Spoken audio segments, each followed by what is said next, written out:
Students exercise 4.4 question number 1।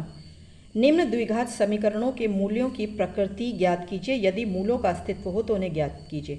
ये समीकरण दे रखा है 2x² - 3x + 5 = 0। तो पहले हम d की वैल्यू निकालेंगे जो कि होती है b² - 4ac। b है -3 का स्क्वायर, ठीक है, -4, a है 2 और c कितना है 5 है।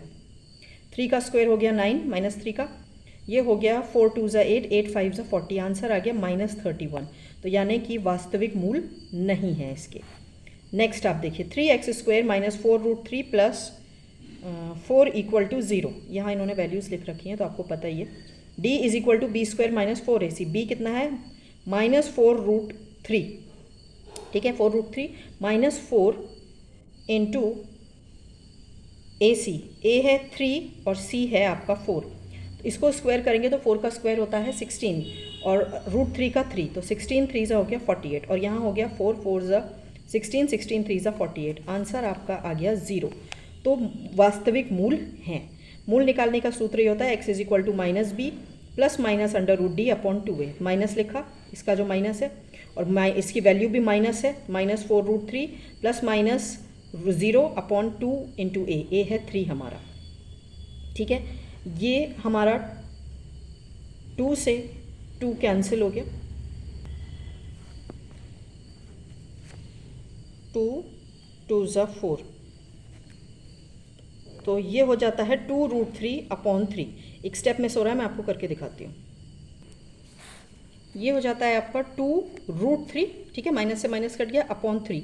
अब देखिए 3 का मतलब क्या होता है 2√3 अपॉन 2 बार √3 को कर दोगे तो वो 3 होता है, तो एक रूट से एक रूट कट जाएगा, तो ये आंसर आ जाएगा 2/√3। आप आंसर इस फॉर्म में भी छोड़ दे सकते हो 2√3/3। ऐसे ही इसका थर्ड पार्ट देखिए 2x² - 6x + 3 = 0। तो d की वैल्यू निकालनी है जो कि b² - 4ac। b हो गया -6 का स्क्वायर -4, a है 2 और c है 3। ये हो गया -6 का 36 एंड 4 2 = 8, 8 3 24, आंसर आ गया 12। तो दिए गए समीकरण के वास्तविक मूल हैं। अब इसको निकाल लेंगे हम फॉर्मूले से, -b ± √d/2a। -6 है प्लस √d की वैल्यू कितनी निकल के आई है हमारे पास 12, वो डाल दी 2 अपॉन 2 × a हमारा 2 है, ओके। तो ये हो गया हमारा 4, ठीक है। और यहाँ पर हम इसको सॉल्व करने के लिए क्या करेंगे, यहाँ से 2 कॉमन निकाल लिया, तो ये 2 2 = 4 कट गया, ये 2 नीचे आ गया, 3 ± √3।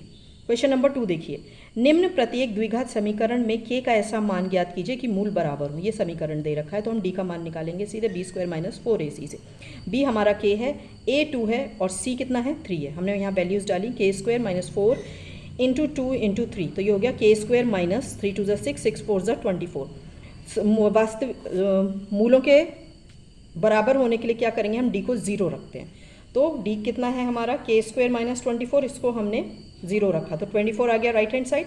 k = ±√24, √24 को जब आप सॉल्व करोगे तो ±2√6 आ जाएगा, ओके।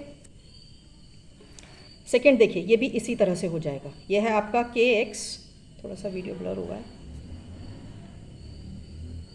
kx x - 2 + 6 = 0। इसको मल्टीप्लाई कर लेंगे तो ये जाएगा kx² - 2kx + 6 = 0।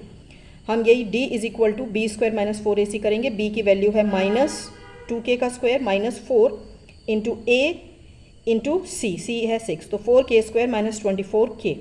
बराबर होने के लिए दोनों को 0 के बराबर रख देंगे। यहाँ पर कॉमन क्या निकल आएगा 4k, अंदर बचेगा k - 6 = 0। 4k को 0 रखेंगे तो k की वैल्यू 0 आ जाएगी, k - 6 को 0 रखोगे तो k = 6 आ जाएगा, ओके। ये मैं आपको करके दिखा देती हूँ।